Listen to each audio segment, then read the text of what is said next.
Hello team and welcome to another ATP Geopolitics video with myself, Jonathan MSP. It's Ukraine War News Update, second part thereof for the 19th of December 2023. Sorry about the delay for my last video. It got stuck in the checking phase. I think YouTube hates this channel. It got stuck in the checking phase for about 50 minutes and I uploaded the same video like halfway through that got stuck in checking to my other channel, just Atypical Philosopher channel, and it got straight through. Just no delay at all. So I also think that they don't like me at this channel in terms of algorithm. They don't throw this channel out there as much. There's still complaints that you guys aren't getting notifications, etc, etc, etc. So I think there's some issue with this channel, unfortunately, which is why I often ask you guys to share and like, subscribe and all that kind of stuff, as most people do on YouTube. Apparently it's a dumb thing to do. Right, let's get into it. There's an awful lot to talk about here, so I'm going to rattle through it because I don't want it to be as long as last video. It was way too long, but there's so much to talk about again today. It's just one of those days. European Union will hold a special summit on the 1st of February. It seems a long time away, 2024, at which it plans to discuss the issue of allocating 50 billion euros of additional assistance to Ukraine for a 4-year period as part of the midterm revision of the EU budget. I presume that's the same 50 billion they're talking about with regard to, well, I don't know, is that the military aid budget? It might be a different one, to be honest, rather than the one they're haggling over with Hungary's Viktor Orban being the one who's sticking on that 50 billion euros of military assistance. This could be additional kind of budgetary funding. I'm not too sure, to be perfectly honest, but anyway, they're meeting on the 1st of February.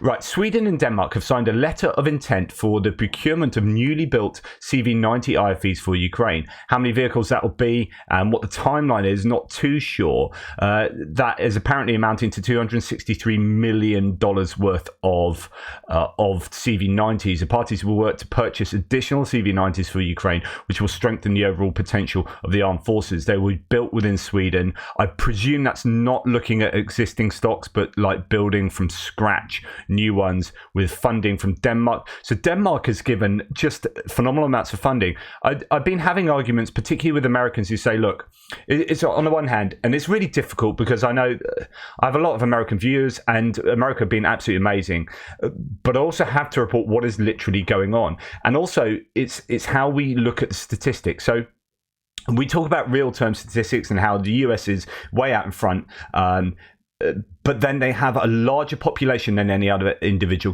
country, and they have a much larger GDP. In other words, their pockets are just deeper. And I use the analogy as like if a homeless person gives you £10 and they've only got like £100 to their name, then that's huge. That's like 10% of what they have. And if a billionaire gives you like £100,000 or dollars or whatever out of their like billions of dollars, then as a percentage that's like a drop in the ocean.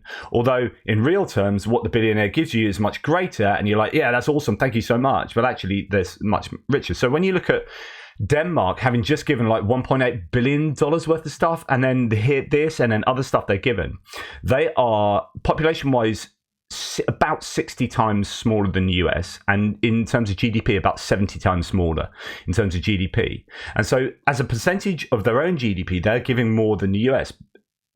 And the same with Estonia, they're giving 0.25% of their GDP, 0.25% of their GDP on a 4-year basis for the next 4 years, I think.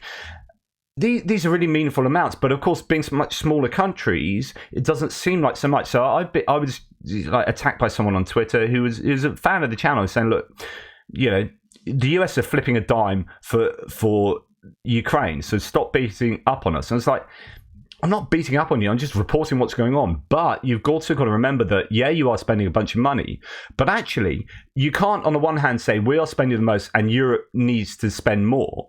And on the other hand, like ignore when, in terms of GDP, as a percentage of GDP, the US are 30th on the list. And actually, you aren't spending as much. And actually, when you add all of the EU together and all the population, which is more comparable in terms of population, okay, the EU together has like, well, Europe has 500 million people, but that includes UK, Norway, etc., etc.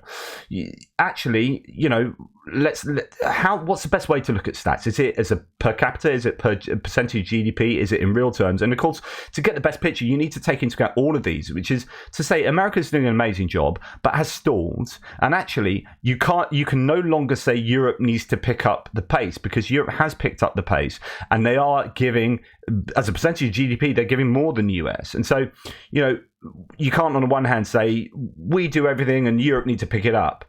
Well, you just can't say that, because that is no longer the case, right? So we need to understand that everyone needs to work together, and this is in the US's best interest, as it is for the EU and everyone really with a sound moral political mind. I'm not beating up on the US. The US is amazing. I'm beating up on certain politicians in the US. Now, if you are aligned to those politicians, then you will see me as beating up on the US. But I am not. I'm just people with whom I disagree, I will criticize. And I disagree a certain number of those politicians who are leveraging political aid. It's worth actually, I'm going to dip into a comment here from someone on my channel just to give you an understanding here. So hello, Jonathan, and this is from a Reagan Republican. Republicans can't blame Democrats for problems at the border. The border has been an issue for at least 40 years. Even when Trump had a Republican House and Republican Senate, so that's a trifecta, the border wasn't fixed. I think the issue you're seeing is that Republicans are looking for hyper-aggressive border policy that just keeps people out without exception, and Democrats won't agree to that. There are problems at the border, and it does need some kind of solution, but unless both sides can agree on a policy that's both vigilant and compassionate, then it will always be a problem. And I agree with Jack Bro, nobody fixes it because they don't want to fix it. America is addicted to cheap labor. The border and Ukraine truly have nothing to do with one another, but Republicans see Ukraine as an opportunity to put the squeeze on Democrats over the border by trying to associate them, by putting them both under the banner of national security. So this is nothing more than Republicans trying to get their way on the border by holding a gun to Ukraine's head, because they know Democrats broadly support Ukraine. The non-MAGA Republicans all support Ukraine, but the Republicans see an opportunity, and that's all it is. But that gives me faith that once the Republicans squeeze all the border reforms they think they're going to get from Democrats, they will relent on Ukraine aid. So I'm 99% sure it's coming. It's just a matter of when. And full disclosure, I'm a Republican, but I'm a centrist or Reagan Republican, not a Trump Republican. I'll be interested to see what you guys think about that comment, but about the whole issue in general. I know it's something I keep returning to, but that's because it is super important in terms of aid. But how we understand each nation's aid, for me, it's a case of understanding all those metrics: percentage GDP, per capita, and real terms. Okay, going on. So the first UK trade mission to Ukraine boosts defence cooperation. So UK defence trade mission to Ukraine leads to major agreements, contracts for vessel maintenance, specialised artillery support, and a collaborative engineering initiative to strengthen Ukraine's military capabilities. Indeed, there appears to be servicing of anti-mine ships, repair of artillery systems directly in Ukraine, development of drones, and production of L119 and more. So that's a basic howitzer. Babcock secured, so that's a company, secured a 3-year contract to support and maintain Ukrainian naval vessels Cherkasy and Chernihiv. This aligns with Babcock Ukraine's recent establishment and office opening in Ukraine. BAE Systems, another defense manufacturer, and AMS Integrated Solutions Limited agreed to provide artillery system support to the Ukrainian armed forces with repairs and maintenance conducted in AMS Ukrainian centers. Thales, and that's French, although they have operations in Northern Ireland with the construction of the NLAW, the anti-tank guided missile system, and Ukrainian Aerodrone signed a Memorandum of Understanding, MOU, combining Ukrainian and Northern Irish, there you go, engineering to bolster Ukraine's armed forces capability. So lots going on there.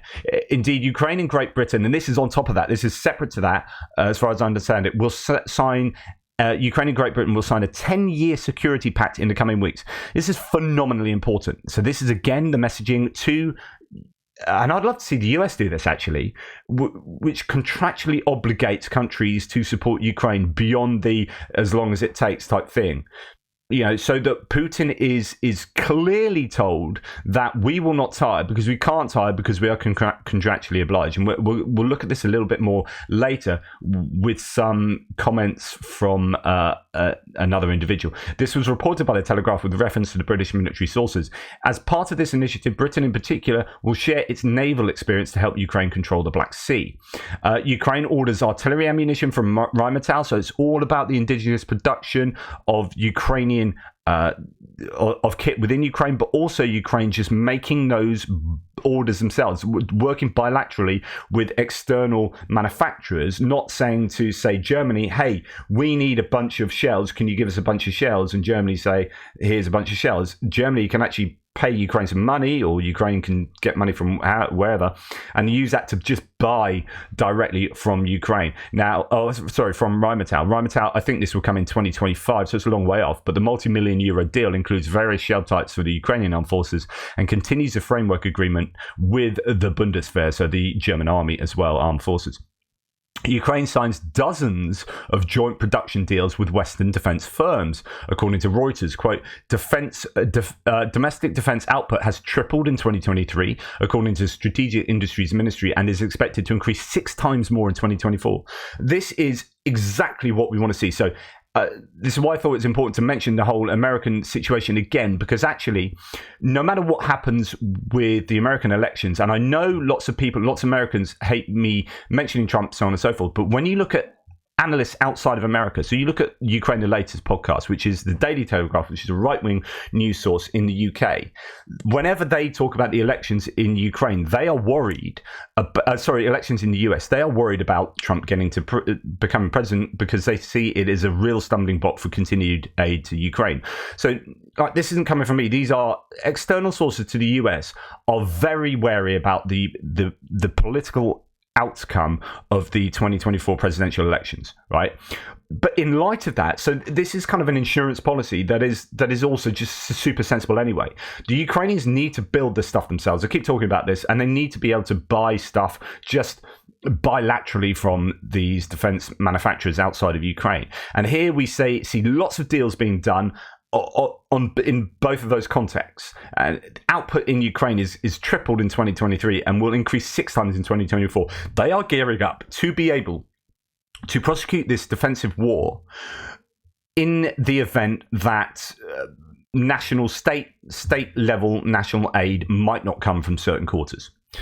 United 24 initiative. So this is the government charity or government organization that's been set up to fund particularly drones, but not just drone. They do the army of drones thing, but United 24 has raised an awful lot of money, and I think it's in a really decent way. And they are supplying 27 M113 APCs that they've got from I'm not quite sure where. These are obviously old school pieces of kit, but are still really useful. They're APCs that are used often for medevac and for just transporting troops to the front line, get there, get them out.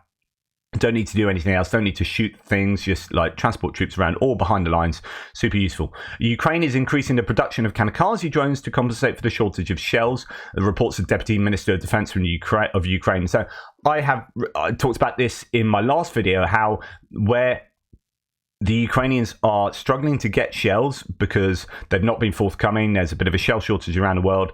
They can more easily produce drones themselves than produce shells.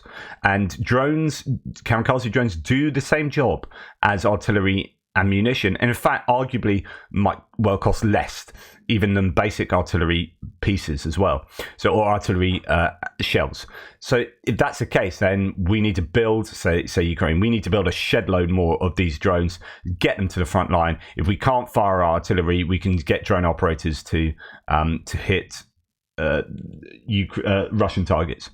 Lithuania, Sweden and Canada have created a group of common interest for Ukraine, which will support the recovery of Ukrainian transport industry. Deputy Minister of Community Development, Territories and Infrastructure of Ukraine, Serhiy Zerkach, has reported. Again, getting together, working to help Ukraine in many, many different ways. Right, going back to the US, the White House warns that the final US military aid package for Ukraine will be sent later this month unless Congress authorizes additional assistance with defense funds depleted. Now, I don't know whether there is still some movement in the Presidential Drawdown Authority, whether there's still claims that there's like $4 billion left as a kind of emergency. That is for the whole of the world, but will be predominantly used for Ukraine if it comes to that. So, I don't know. This is probably the existing funding outside of the PDA, to be honest. But not great. But on the other hand, this is really good news, again, from America. So, and why it's good news is because Fox News is the home for Republicans and for people sitting on the right, and where most of the criticism of Ukraine, or most of the criticism of US support for Ukraine, and people wanting to stop that, those people will be, generally speaking, Fox News viewers. I know it's a bit of a simplistic generalization, and there will be Newsmax and OANN and so on and so forth, but really that's where they're coming from. So to see this is fantastic. So even Fox News is admitting that despite the Russian disinfo barrage to the contrary, US voter support for Ukraine is now only increasing. So November, so when it comes to helping Ukraine fight against Russia, US should be doing more, less, or the same. So more went from 29% in November 2023 to 31% now. So that's just a month's difference, and that's a 10% change. Should be doing less has gone from 35% to 30%. So that's dropped 5%, which is good. And doing the same has dropped as well. So there's been a 5% change in both of those, the less and the same, to move to the more. So there are more Fox News viewers who think that US should be doing more to help Ukraine. That's really good. EBRD, so that's the European Bank of Reconstruction and Development. My memory shareholders, if my memory serves me right. EBRD shareholders approved 4 billion euros of capital increase, enabling the bank to double annual lending to Ukraine to 3 billion euros, supporting critical infrastructure and exports during the war. The worry is, and there's no other way around this, but the worry is Ukraine is going to be saddled with all sorts of debt going forward, because a lot of this funding for Ukraine isn't charitable. It's not like we are giving you that money. There are strings attached, or it's we're either loaning you that money and you have to pay it back with interest, although you hope that some of the deals will have favorable interest rates, such as people like Japan underwriting, guaranteeing some of those loans, because Japan can get loans at lower interest rates because they've got better form. Or it's, we're going to give you this money, but there are strings attached, so we need our corporations to go into Ukraine and help with the rebuilding, etc., etc., etc. So there are lots of strings attached to the money that goes to Ukraine. It's not free money. Again, it goes back to this idea that the federal bank in the US or the central bank in whatever country you're in is taking money out of their vaults and just walking to Ukraine and dumping it on Zelensky's desk and you go, here you go, there's a bunch of money that we're giving you. That's not the case.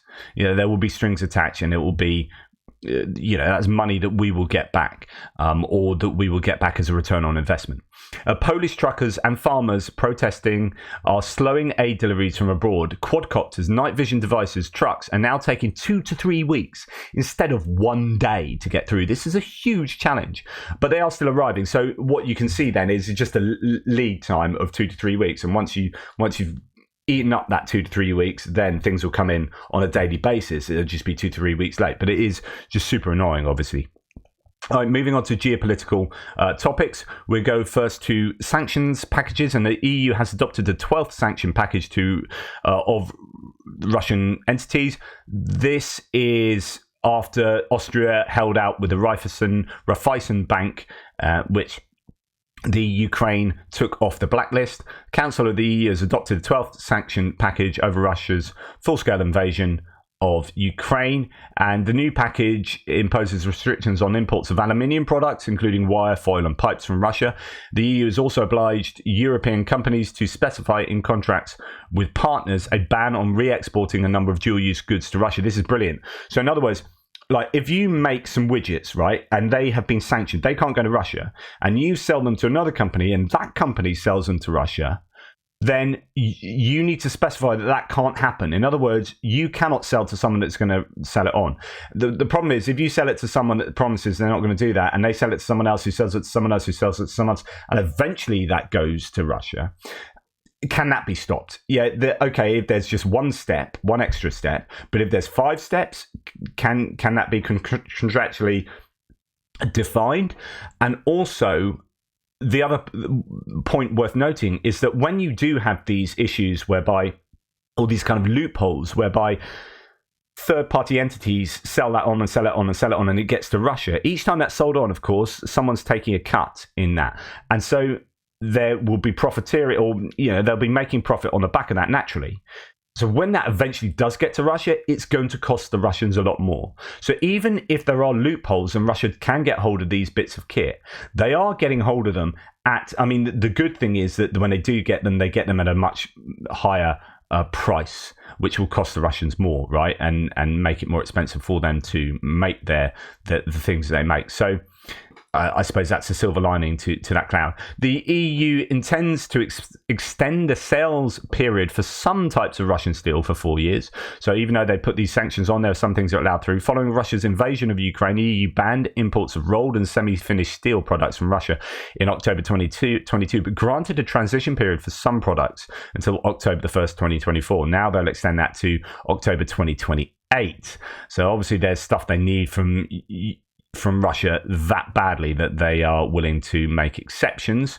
I wonder whether nuclear stuff will be part of that. Now, there's been this controversy to do with Sadiq Khan, the London mayor. ULEZ scrap cars cannot go to Ukraine. So there's this thing that there's a scrappage scheme trying to get rid of cars that have emissions that are too high in order to make London, which has 8 million people plus, and all those vehicles and all the pollution that comes out there. It's like, right, we are going to charge you extra. We're going to levy a tax on you if you're going to drive around with a car that emits at levels above here, right? But we'll give you £2,000 if you scrap that car, to get one that emits less. It's trying to introduce lower emissions. But along with that, they're going to have all sorts of vehicles that have been scrapped, right? But it's still usable vehicles. Now, Ukraine has asked, I think the mayor of, Klitschko himself asked Sadiq Khan whether he could have those vehicles. And Sadiq Khan has said, no, you can't. And lots of people have got really angry about this. The issue is that, legally he can't, or at least according to his team. So, unfortunately, altering the ULEZ scheme for the purpose of exporting vehicles to Ukraine is not possible within the current limits of the Greater London Authority Act.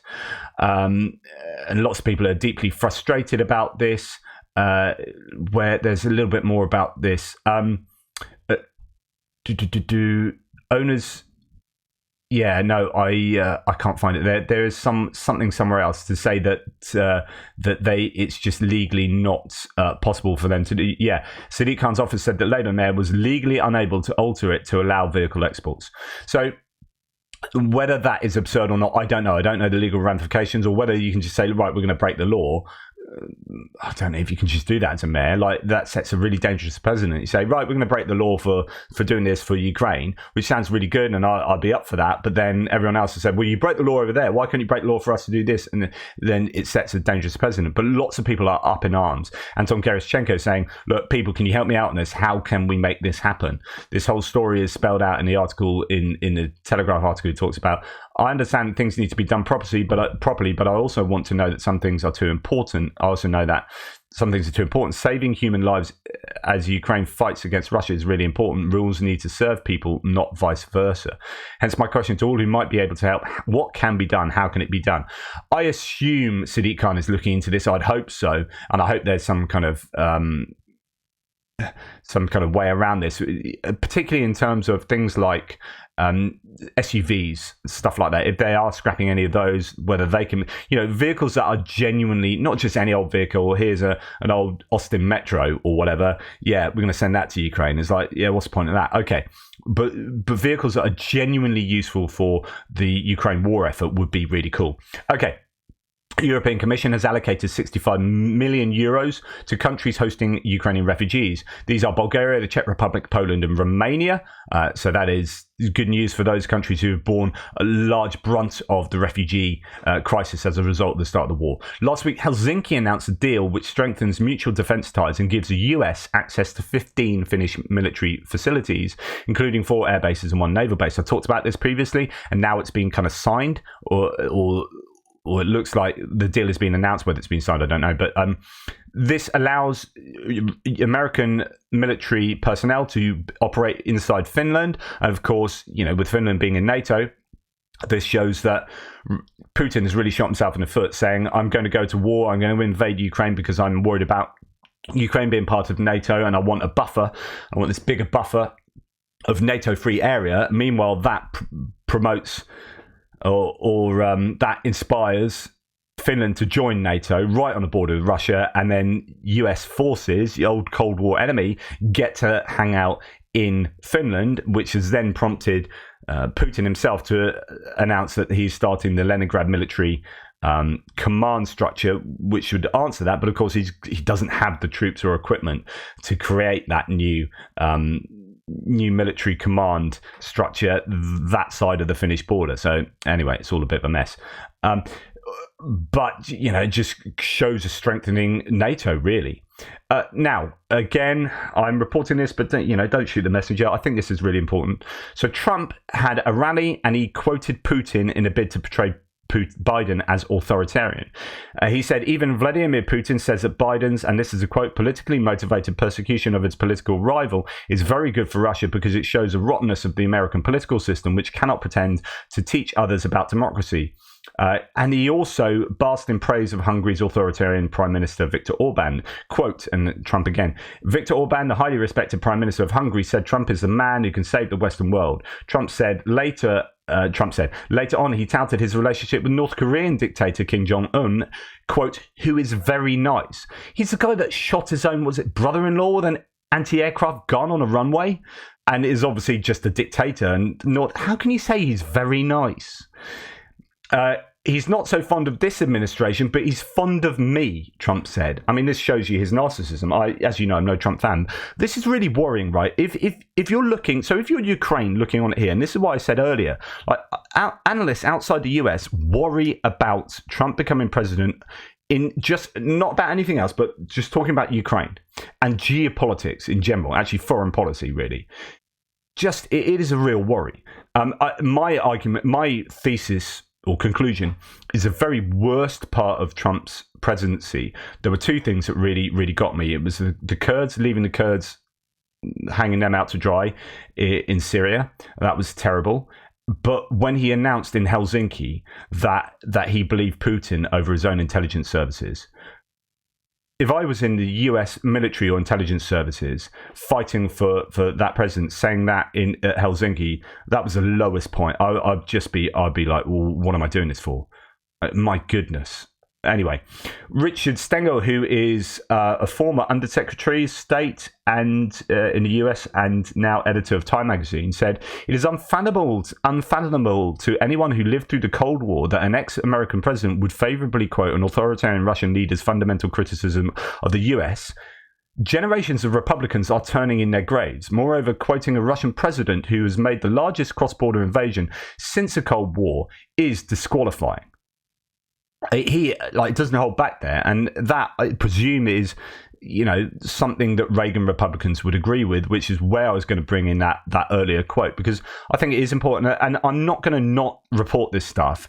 Don't see me as beating up on the US. I'm not. I think the US is insanely awesome in supporting Ukraine. I'm beating up on Trump here I am quite open about that. I don't think he's fit for office, both on account of the legal travails he has, but also on account of what he's done with his foreign diplomacy and how he cozies up to dictators. and what he said about Ukraine. So I'll be quite open with that. And when he says things like this, I will report it. The German company Siemens lost 600 million euros after selling its business in Russia and ceasing operations in the country. This is stated in the concern's annual report for the 2022 financial year. According to the document, such losses were caused by the mobility division, which unites Siemens enterprises in the field of railway transportation. They pulled out of Russia and lost 600 million euros for so doing. That is huge. And actually, you know, when companies do make those big, bold decisions on a basis of a moral well, I wonder whether it was long-term moral calculation or as a long-term economic calculation that aligned with morality. There's an interesting debate to be had there. But, you know, they should be congratulated for making the right decisions, I think. So well done, Siemens, from me, you know, because it's really important, right? AvtoVAZ admits inability. So this is a Russian car manufacturer who's just announced the design. They've just bought the prototype for their electric car, the Amber. Oh my goodness, it's the ugliest thing I've ever seen. AvtoVAZ admits inability to compete with Chinese manufacturers without state support. They cannot build cars and compete with China. So the Russians have seen an influx of Chinese manufactured vehicles given the sanctions and the difficulty to get brand new European and American made, but mainly European made vehicles into the Russian market. As a result, the Chinese have picked up that slack, and they are now selling a lot into Russia. And the Russian national car manufacturer here is saying we can't, or a Russian manufacturer is saying we can't compete with those Chinese manufacturers without support from the government. So the largest automaker in Russia needs state support to compete with Chinese car companies. According to their head, in September, they fell under US sanctions when Sokolov warned of problems with the supply of components amid the economic consequences of the Russian invasion of Ukraine. Car prices in Russia rose by an average of 40%. Okay, moving on to European political situation with Serbia, and Serbia's Vucic being very much pro-Kremlin, and that having it's an election that was very much meddled with, no doubt, by the Russians. The ultra-nationalists have basically got in or aligned with ultra-nationalism. Vucic has got in, I think, with 46.5% of the vote. Yeah, it says 47% in the ballots of the parliamentary vote.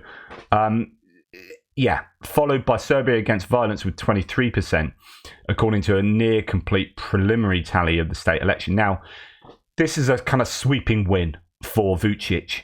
It's unsurprising, but there are massive demonstrations against what is seen as a lot of vote rigging. So, you know, claims sweeping victory in election amid vote rigging accusations. And indeed, huge crowds on the streets in Serbia. In 10 minutes, a meeting of the Serbian Electoral Commission will begin, at which a decision will be made on the possible annulment of the results of yesterday's elections. Let's see if Russia intervenes. Well, I don't think anything's going to happen to that. I mean, Serbia is under the sphere of influence of Russia, and I don't think it's going to do their accession to the EU any good. It is very troubling.